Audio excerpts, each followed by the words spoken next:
Good evening, everyone. Tonight I will be discussing the leader-member exchange theory, otherwise known in the book as LMX theory. I've chosen this leadership theory because I saw it as most beneficial to the class and to myself. Let me explain. Have you ever felt that you were not part of the inner circle in the office?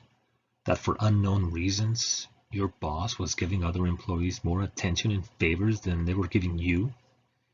If you've answered yes, then you have experienced the consequences of LMX theory. Concept in theory itself. This is a relationship-based approach to leaders that focuses on the interaction between leaders and followers. According to LMX theory, leaders form strong bonds of trust, emotion, and respect between themselves and their subordinates who are part of the in-group. The leader and the in-group share similar demographics, attitudes, personality traits, and have a higher level of competence than the other members.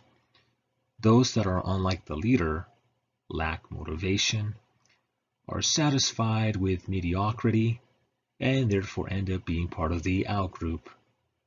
This selection is done implicitly by the leader early in the relationship, which I will explain in a moment. Standing is it is not the subordinate or members who decide if they will be part of the in-group, but it is the leader alone who makes this decision. Even though the leader does the choosing, the followers' personality traits and characteristics do drive their decision. Those who are part of the in-group engage in team activities and bring much contribution to the team, network, and organization, not by command, but based on their own built-in attributes and merit.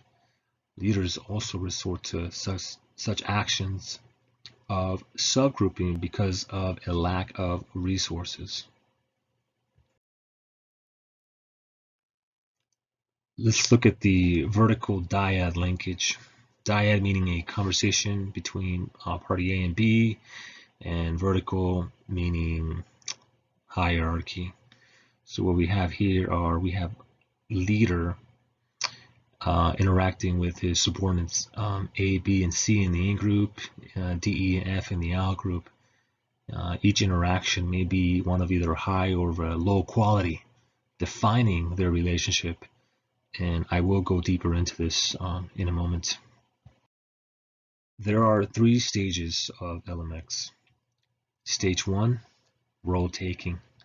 The individuals meet their leader initially, where the leader describes his or her expectations of them.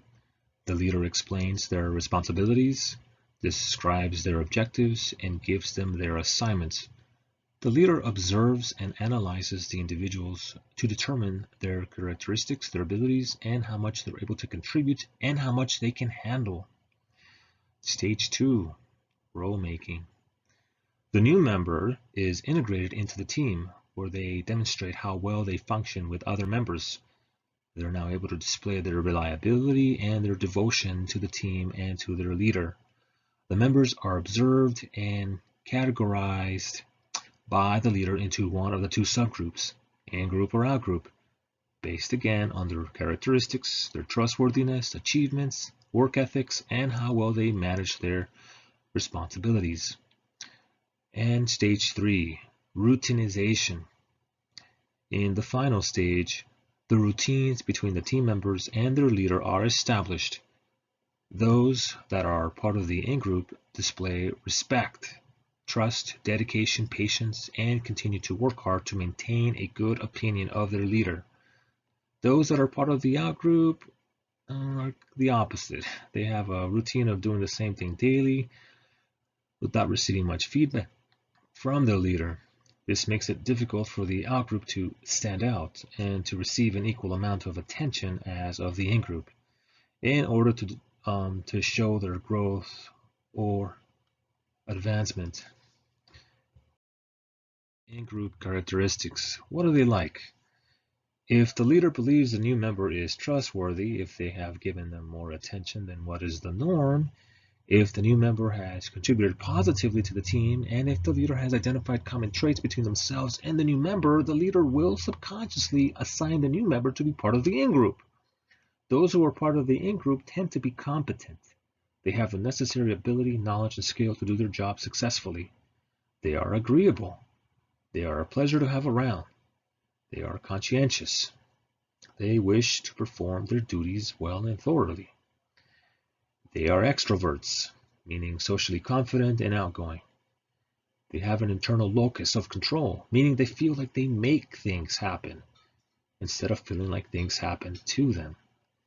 They have a high positive affectivity, meaning they're enthusiastic, energetic, active, confident, and alert. Outgroup characteristics. What are they like? If the new member proves themselves to be inefficient, if they lacked ambition and have negatively affected the team, they will be categorized by the leader, subconsciously again, to be part of the outgroup. This group receives less of the leader's time, less of an exchange of ideas, less attention, and are given fewer opportunities or assignments to prove themselves, making it difficult to create or to maintain a close relationship with their leader. And as we see here, they are procrastinators. Let's look at these high quality exchanges I spoke briefly just earlier. The followers or members who are part of the in-group receive higher performance ratings, engage in completing challenging projects, assist their coworkers, and report greater satisfaction with their superior. Here we have less employee turnover, greater participation, and better job attitudes. These relationships are nurtured in a positive way. The members become more committed to their work, to their leader, and the promotions begin to surface. The leaders also set up their in-group for success and continue to build mutual trust. Quality exchanges. Here's a good example of a low quality exchange. My boss arrived at work in a brand new Lamborghini. I said, "Wow, that is an amazing car." He replied, "If you work hard, put all your hours in, and strive for excellence, I'll get another one next year." This is obviously a low quality exchange here. And also due to the implicit and subconscious decisions by the leader to assign one member to either subgroup, a member's gender and ethnicity are evaluated, making the theory appear to be discriminatory. This isn't what the theory tries to promote, but it is an inadvertent consequence. Also, those that are part of the outgroup have no real interest in making an impression. They tend to be less proactive and become less involved with work. Application.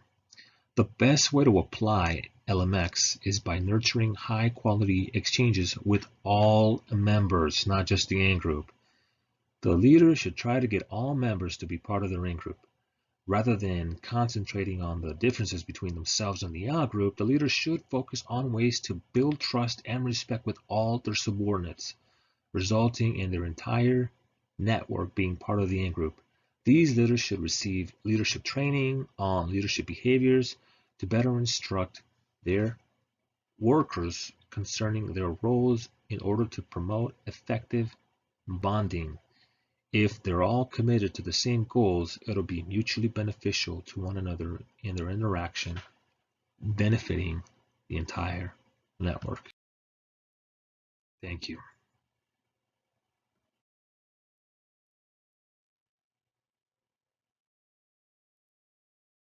Any questions?